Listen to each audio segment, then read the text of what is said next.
Mata baru semua, tahun 2022 ya, sekarang kita mulai lagi. Buat kalian yang berbahasa Indonesia, kalau kemarin gue udah mulai pakai bahasa Inggris. Anyway, fokus di bulan Januari ini adalah Mercury retrograde di Aquarius. Juga Mars masuk ke Capricorn. Dan yang paling oke lagi adalah kita disambut tahun baru tanggal 2 Januari kemarin dengan New Moon di Capricorn, dan nanti tanggal 17 itu full moon purnama di Cancer ya. Coba nanti kita lihat, coba disimak kalau kalian penasaran ya kan, apa sih yang akan terjadi pada kalian di bulan Januari ini. Oke, cekidot.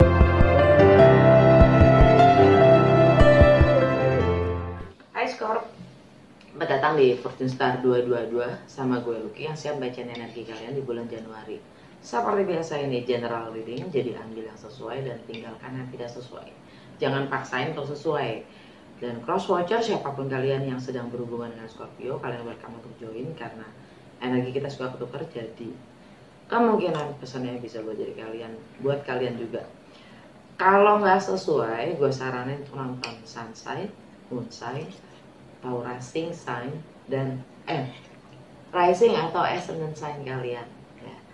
Nah, kalau kalian belum terbiasa dengan gimana gue baca tarot ya, gue saranin untuk nonton playlist gue tentang 12 rumah astrologi, karena setiap bulannya untuk energi per bulannya gue selalu buka 12 kartu yang mewakili 12 rumah astrologi dengan konfigurasi energi planet yang berlaku di bulan itu. Jadi kayak sebagai panduan kalian aja untuk ikutan paham gimana gue baca. Oke. Dan isinya tuh 12 video singkat-singkat banget yang menjelaskan tentang setiap rumah astrologinya. Oke. Langsung aja gue mulai bacaan kalian dengan Wisdom of the Oracle untuk cari tahu fokus dan energi Scorpio di bulan Januari.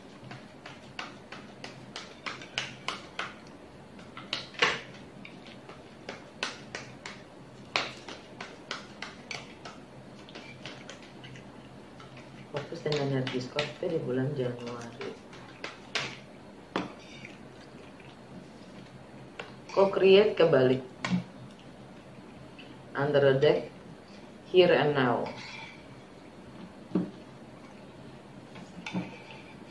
Kalian belum siap untuk bersama-sama dengan semesta untuk berkreasi, untuk menciptakan, atau ya energinya belum selaras. Alam bawah sadarnya adalah here and now, saat ini dimanapun kalian.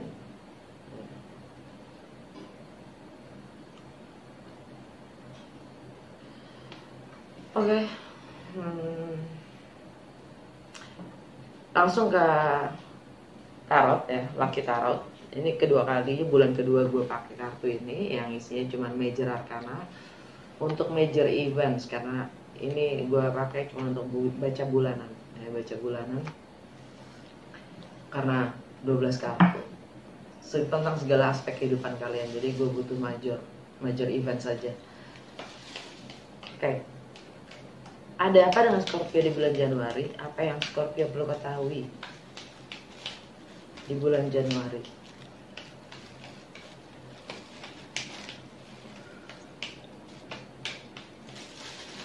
Ada apa dengan Scorpio di bulan Januari?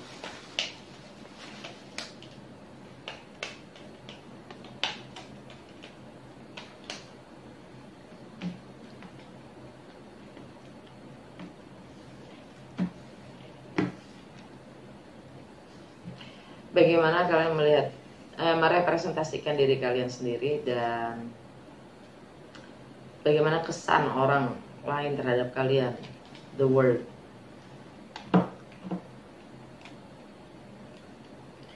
Rumah kedua tentang kepemilikan, tentang segala sesuatu yang sifatnya bernilai buat kalian, tentang ya bernilai itu bisa jadi keluarga, bisa jadi penghasilan, bisa jadi harta, materi ya, dan bagaimana kalian menilai, entah itu diri kalian sendiri atau apapun itu ya.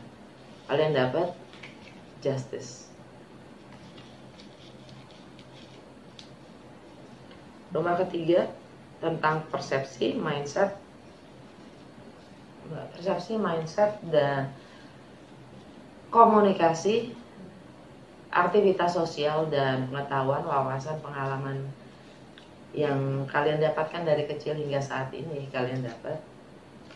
The Lovers. Rumah keempat tentang home, family, tradisi, dan emotional stability, kalian dapat Death. Untuk rumah kelima, romance, love affairs, kreativitas, bagaimana kalian mengekspresikan diri kalian, dan tentang bisnis, project yang kalian sedang lakukan atau kalian ingin initiate, juga tentang anak-anak kalau kalian udah punya anak, tentang masa kecil kalian atau jiwa kanak-kanakan kalian dapat, atau bagaimana kalian having fun, kalian dapat Temperance. Rumah keenam tentang kesehatan, kebiasaan-kebiasaan dalam keseharian, dan bagaimana kalian melayani orang lain, kalian dapat The Star. Rumah ketujuh tentang relationship atau partnership, any kind of it, kalian dapat The Hermit. Rumah ke-8 tentang bagaimana kalian berbagi dalam hal yang sifatnya milik bersama atau dalam kebersamaan, entah itu finansial, properti, warisan, ideologi, seks, intimacy, power, control, kalian dapat rumah kalian sendiri ya, rumah 8. Rumah 8 kalian dapat The Emperor. Rumah ke-9 tentang bagaimana kalian melampaui batasan-batasan kalian, tentang travel, segala sesuatu yang sifatnya berjarak, tentang foreign, segala sesuatu yang sifatnya asing atau baru, tentang segala perbedaan budaya, agama, latar belakang, dan juga filosofi atau hukum, kalian dapat The Magician. Rumah ke-10 tentang karir, reputasi, long term goal, dan status sosial, kalian dapat Judgment. Rumah ke-11 tentang bagaimana kalian bersosialisasi, tentang network, teman, sahabat, tentang aspirasi, tentang kontribusi, apa yang kalian berikan, dan tentang harapan-harapan kalian, dapat The Wheel of Fortune. Rumah ke-12 tentang karma, ending, closure, limiting beliefs, dan alam bawah sadar, kalian dapat The Devil.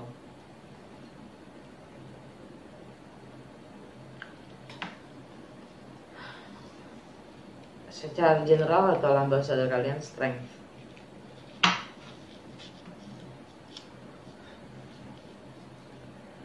Kesan orang lain terhadap kalian atau bagaimana kalian merepresentasikan diri kalian sendiri, The Word, energi Aquarius. Ini tentang ini energi Saturn juga, yang mana Saturn juga ada di Aquarius. Ya. Tentang siklus yang sudah selesai, sudah komplit. Ya. Entah itu komunikasi, entah itu travel, ya. Tapi yang jelas di rumahnya Aquarius,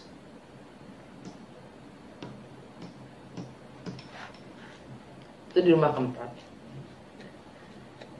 Mungkin ya ada yang selesai masalah rumah, entah itu properti, family, ya, rumah tangga, tentang yang mungkin komitmen itu sendiri, ya.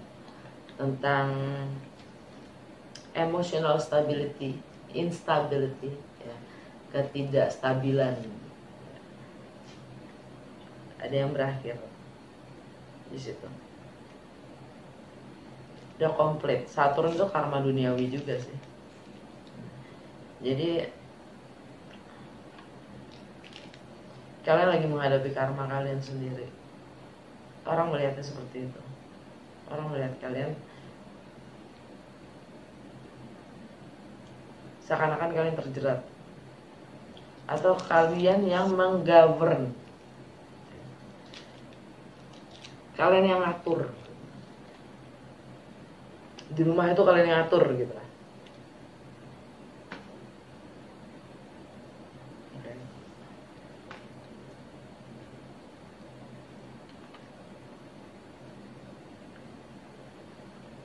Untuk rumah kedua tentang kepemilikan atau bagaimana kalian menilai atau hal-hal yang sifatnya bernilai buat kalian. Segala sesuatu yang bernilai itu bisa keluarga, bisa penghasilan, bisa materi, harta benda, ya, komitmen itu sendiri.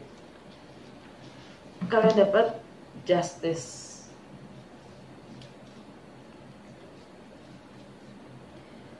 Ini energi Libra. Kalian dituntut keadilan. Untuk beberapa dari kalian ya, nggak semuanya. Kalian diminta untuk lebih adil dan seimbang. Karena adanya ketidakadilan.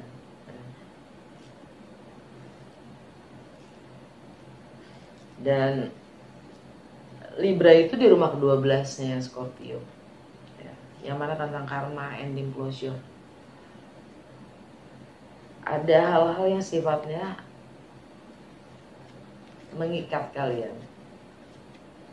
Ada keterikatan gitu, ada karma itu sendiri. Sehingga kalian tidak mau keluar dari zona nyaman kalian. Kalian takut kehilangan mungkin. Padahal dengan ketakutan itu kalian semakin tidak seimbang. Nggak balance gitu loh. Kecemasan, ketakutan atau ya ketergantungan itu sendiri.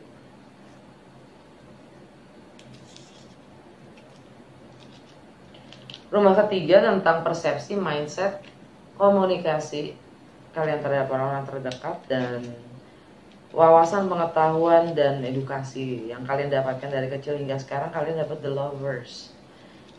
Kalian punya pilihan dalam berpersepsi. Apa yang ingin kalian tunjukkan? Bagaimana kalian ingin memahami? Kalian punya pilihan. Ini energi Gemini.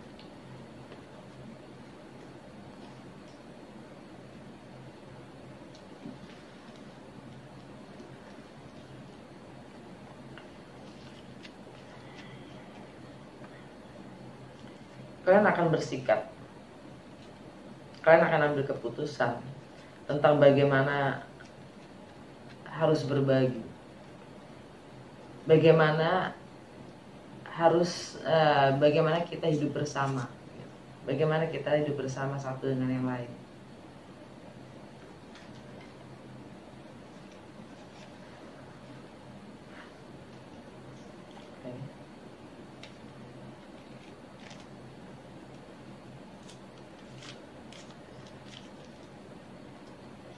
Yang mana kalian juga sendiri lagi healing ya.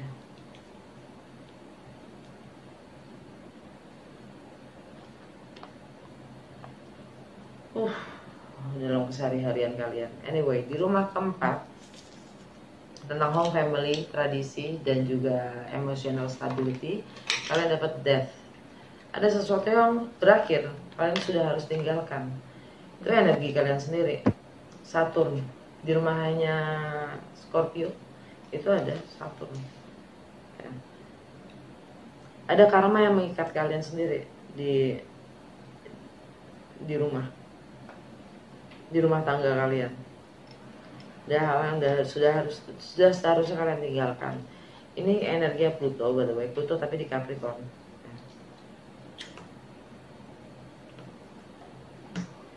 Yang mana ya karena kalian masih belum mau mengambil keputusan, belum mau memahami ya. Karena di rumahnya Capricorn ada the lovers ya, ada Pluto itu sendiri di Capricorn. Jadi ada pemahaman yang kalian harus tinggalkan atau cara berkomunikasi. Karena rumah ketiga itu rumahnya Mercury ya, dan Mercury lagi retrograde juga di Aquarius tadi.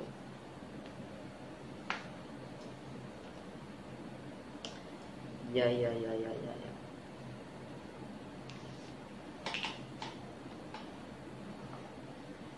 Yang mana di rumah Aquarius ada ini, ada death ya kan. Jadi ya memang kalian diminta untuk mengevaluasi. Merkuri lagi retrograde. Belum retrograde sih, tanggal 14 Januari retrograde.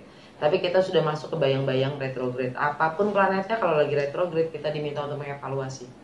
Ya. Kalau planetnya Merkuri artinya mindset dan persepsi kita yang harus kita evaluasi ya. Dan karena ini retrograde nanti akan kembali lagi ke Capricorn. Sekarang ada di Aquarius. Nah, dan lagi-lagi di Capricorn itu ada Pluto sampai tahun depan ya. Jadi kalau Pluto ada di rumah ketiga kalian, itu artinya apapun pemahaman kalian, persepsi kalian, mindset kalian itu ada yang harus dirubah. Pluto, Bu. Pluto itu tentang transformasi itu sendiri. Death itu sendiri.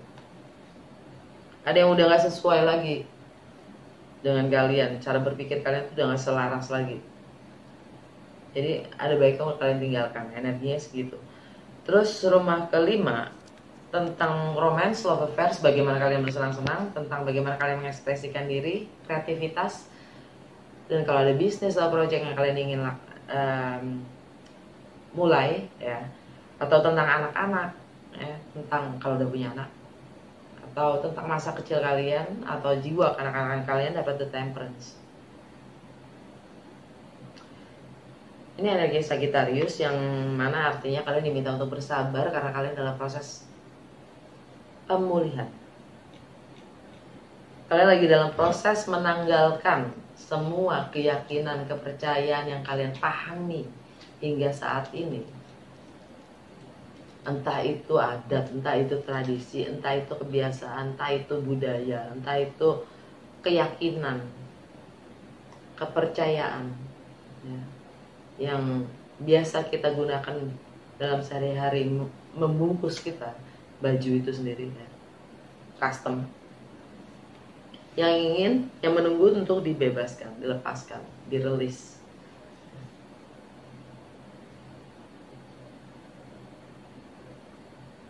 Ini energi Sagittarius dan Mars ada di Sagittarius. Jadi emang tindakan kalian itu sekarang ini adalah untuk healing, pemulihan.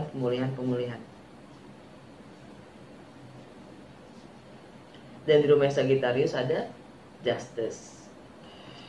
Kalian diminta untuk balance dengan bersenang-senang dan ya karena rumah kelima tentang bersenang-senang ya. Diminta untuk balance, diminta untuk adil.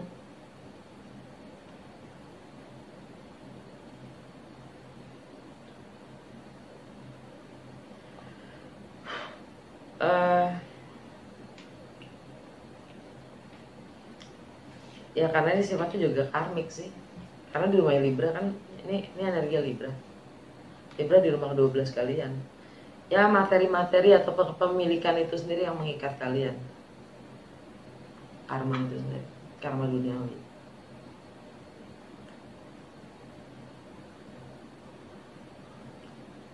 Karma duniawi itu bukan sekali, nggak selalu materi ya sifatnya. Walaupun most of it gitu, itu materi. Tapi termasuk bagaimana kita menilai, termasuk diri kita sendiri, bagaimana kita menilai atau menghargai diri kita sendiri, itu juga karmik duniawi.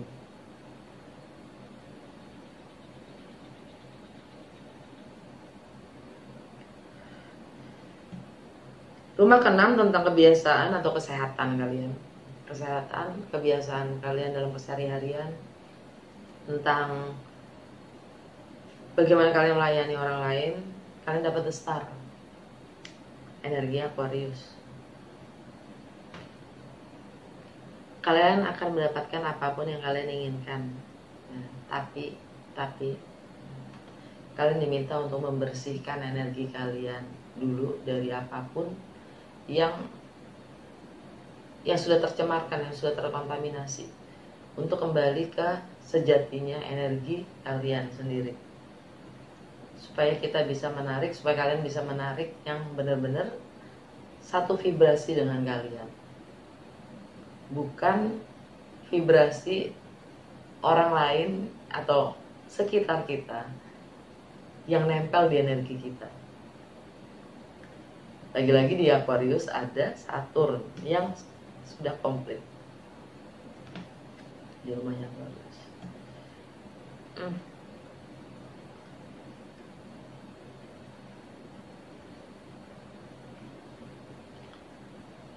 Oke, untuk rumah ketujuh, rumahnya Taurus.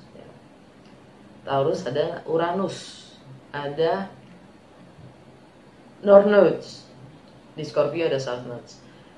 Artinya 1,5 tahun ke depan, fokus kalian adalah bagaimana kalian menjalin hubungan dengan sesama, dengan orang lain. Entah itu partner, entah itu pasangan, entah itu any kind of relationship dengan sesama ya. Kalian dapat The Hermit.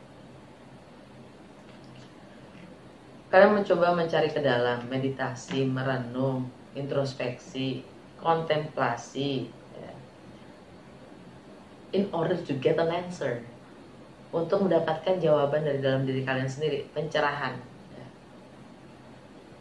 tentang bagaimana semestinya menjalin hubungan dengan orang lain.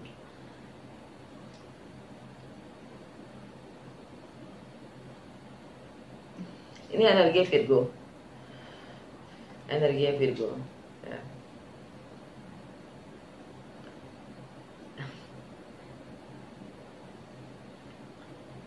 Kalian diminta untuk lebih bisa memperluas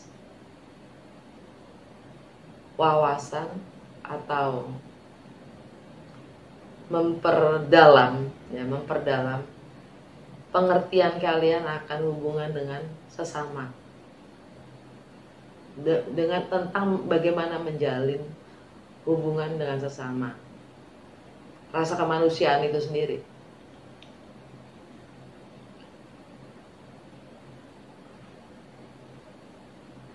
Kalau kita tidak bisa memanusiakan diri kita, kita tidak bisa memanusiakan orang lain.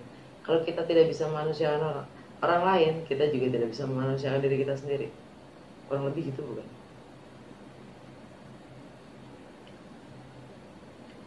Energi sifatnya dua arah. Sebab dan akibat itu sendiri. Jadi kalian mencoba untuk lebih ke arah spiritual ya, dengan menjalin hubungan dengan sesama. Tapi kalian masih belum tahu arahnya kemana, bagaimana. Tampaknya seperti itu. Anyway, di rumah ke-8 tentang bagaimana kalian berbagi untuk yang sifatnya milik bersama atau dalam kebersamaan ya, entah itu finansial, properti, warisan, ideologi, kontrol, power, tax. Kalian dapat The Emperor.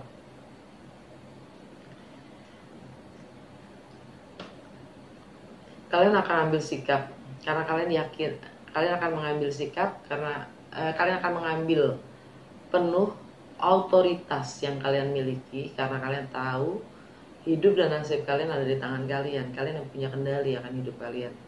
Dan ini energi Aries.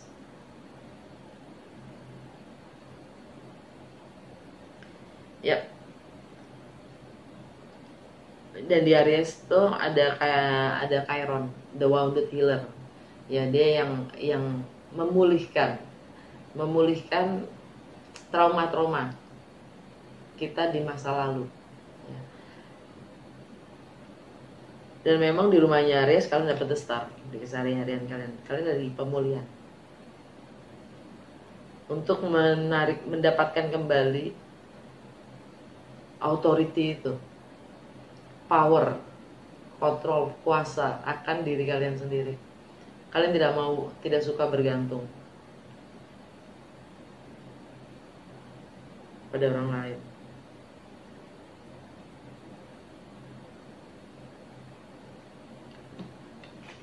Rumah ke-9 tentang bagaimana kalian melampaui batasan-batasan diri kalian sendiri, ya, tentang travel, segala sesuatu yang sifatnya berjarak, ya, secara emosional atau geografi, tentang foreign, segala sesuatu yang asing atau baru, tentang perbedaan-perbedaan, entah itu budaya, agama, latar belakang, juga tentang filosofi, higher learning, dan hukum. Kalian dapat The Magician. Kalian mampu melampaui batas-batas yang kalian yakini dan kalian imani. Kalau kalian mampu merealisasikan segala sesuatu yang di luar batas kalian sendiri. Ini energinya Merkuri. Lagi-lagi Merkuri ada di Aquarius dan retrograde. Jadi untuk bisa melampaui itu, walaupun kalian sudah yakin kalian bisa, ya, kalian tetap harus mengevaluasi, karena energi semestanya lagi minta kita mengevaluasi semua mindset dan persepsi kita sendiri. Bagaimana kita melampaui batas-batas kita sendiri kalau kita tidak menyadari di mana batas kita, ya kan?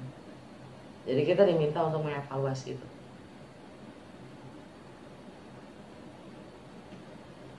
Mungkin sudah saatnya meninggalkan apapun yang memang sudah berakhir.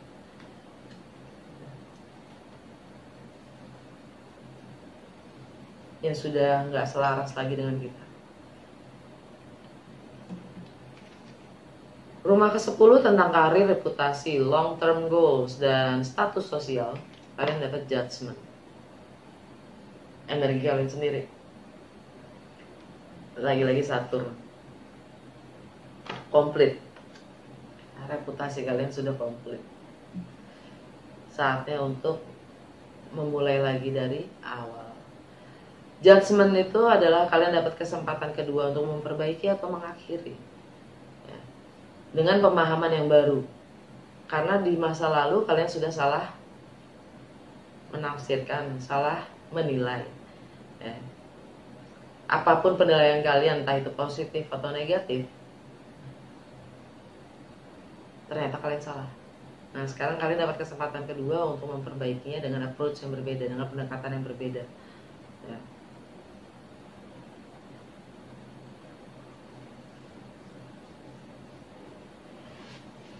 Rumah ke-11 tentang bagaimana kalian bersosialisasi, tentang aspirasi kalian dan kontribusi kalian pada network, teman, lingkungan sekitar kalian, dan harapan-harapan kalian dapat Jupiter, the wheel of fortune.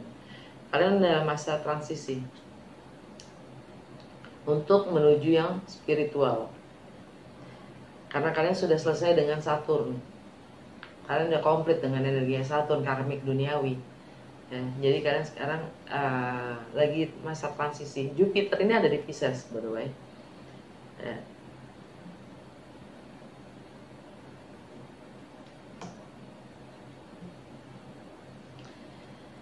Yang mana kalian juga lagi pemulihan. Mungkin kalian mencoba menghibur diri, karena kalian dalam masa pemulihan, ya. Kalian juga bersabar dengan proses pemulihan itu dengan menghibur diri kalian, karena Jupiter di rumah Pisces, dan rumah Pisces itu di rumah ke-5. Bagaimana kalian having fun. Tapi dengan segala having fun itu arahnya kemana gitu, ditanyain sama Jupiter. Karena di situ ada, di Pisces itu juga ada Neptune. Visinya apa? Apa yang ingin co-create nih? Apa yang kalian ingin ciptakan? Co-create kebalik. Kalian belum siap untuk menciptakan, berkreasi bersama-sama dengan alam semesta itu sendiri.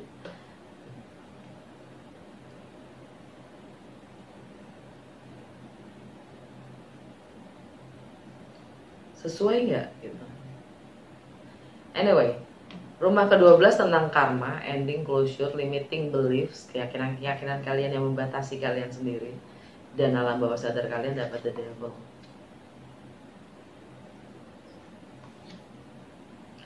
energinya Capricorn, ya kan, season Capricorn season. Di rumahnya Capricorn ada The Lovers. The Devil itu artinya godaan, artinya juga nggak hanya godaan, tapi juga yang suka nakut-nakutin, yang suka bikin kita khawatir, cemas, takut, ya kan, sehingga kita sehingga kita enggan untuk meninggalkan apapun situasi yang kita sedang hadapi. Membuat kita terikat untuk tetap tidak berubah, padahal tidak ada yang berubah. Karena perubahan itu sendiri adalah yang paling konstan. Di saat tidak berubah kan artinya ngotot ya, ngoyo. Ya, kalian diminta untuk mengambil keputusan apa yang kalian akan lakukan dengan karma kalian sendiri. Kalian lagi dalam masa transisi ya. Dan alam bawah sadar kalian strength. Kalian diminta untuk membangun kekuatan dari dalam diri kalian sendiri untuk menghadapi apapun itu, karma kalian. Itu energinya Leo.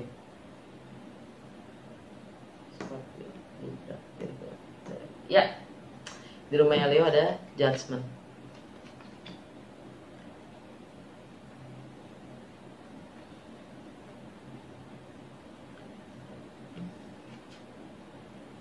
Sesuatu yang memang sudah harus diakhirin, karena memang sudah komplit.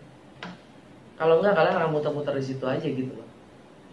Kalau kalian nggak akhiri, ya kalian akan stagnan, tidak ada perubahan, dan semua rasanya bias dan semu. Apa yang kalian harus menjadi? Menjalani keseharian gitu terus, mengulang yang sama tanpa ada visi. Jupiter pertanyaannya, mau kemana? Mau menjadi apa? Oke, sekarang kita lihat dengan Lenormand, 3 kartu aja. Apa yang terjadi pada Scorpio di bulan Januari? 3 kartu please. Apa yang terjadi pada Scorpio di bulan Januari?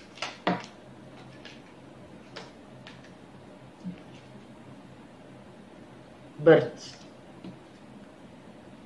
Bridge, Coffin, Under the Deck, Lily.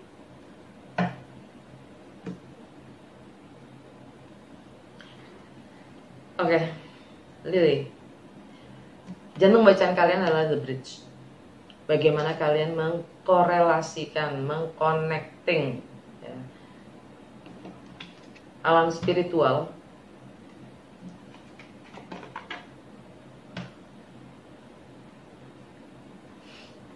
ini pesan ya, ini intuisi kalian sendiri ya, dengan apa yang kalian harus hadapi. Ini burung-burung ini yang membawa pesan, karena ini the owl ya, burung hantu yang hidupnya malam. Dia membawa pesan-pesan dari alam sana, alam spiritual.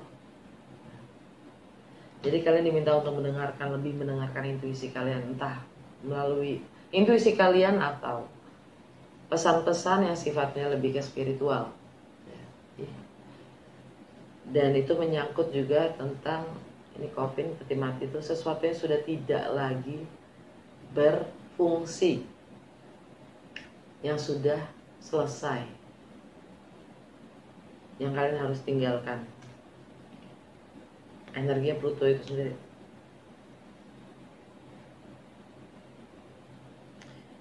Ini energinya Mercury Mercury retrograde dan Pluto. Anyway, alam bawah sadar kalian adalah Lily. Lily ini desire atau hasrat kalian ya, yang tidak tercapai mungkin. Dan Lilith, ini energi Lilith. Lilith itu ada di Gemini. Gemini itu di rumah ke-8, yang mana originalnya rumah kalian sendiri, Scorpio.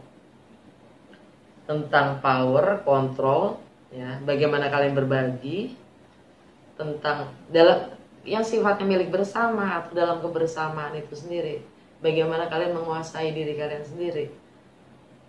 Yang dikontrol bukan orang lain loh.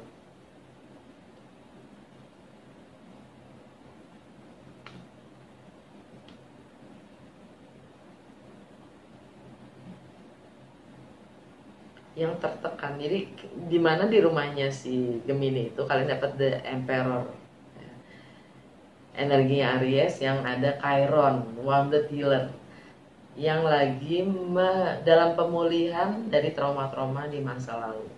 Oke. Dan kalian diminta untuk kuat. Anyway, kita lihat sekarang apa petunjuk dari semesta ya untuk Scorpio dengan Mystical Shaman.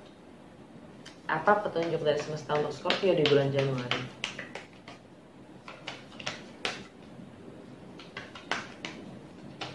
Apa petunjuk dari semesta? Banyak. Apa petunjuk dari semesta untuk Scorpio di bulan Januari?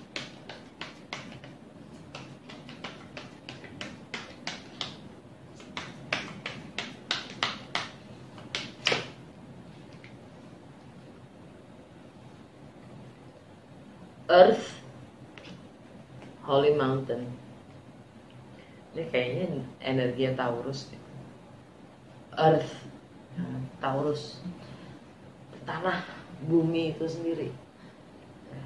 Venus, the goddess of earth. Tentang bagaimana kita menghargai alam, resources ini dengan segala nilainya ya, di Taurus itu ada energi Uranus dan North Nodes ya, takdir itu sendiri. Dan apa dari keunikan kita yang bisa kita gunakan untuk resources itu sendiri, untuk bumi itu sendiri. Yang kedua, Holy Mountain, saatnya buat kalian untuk ziarah, naik gunung, naik ke yang paling tinggi, dataran yang paling tinggi ya, untuk bisa berkomunikasi dengan leluhur kalian sendiri. Mungkin kalian akan mendapatkan pencerahan tentang visi-visi ke depannya yang bisa kalian bangun. Alam bawah sadarnya adalah Jaguar. Kalian diminta untuk lebih mendengarkan intuisi kalian ya. Jaguar itu dalam bergerak itu nggak gampang, nggak mudah terdeteksi ya. Dalam terang, dalam gelap dia gerak tanpa terdeteksi, cepat, dan dia tidak pernah menjadi bayang-bayangnya siapapun. Oke, udah segitu aja, semoga resonate dan berguna.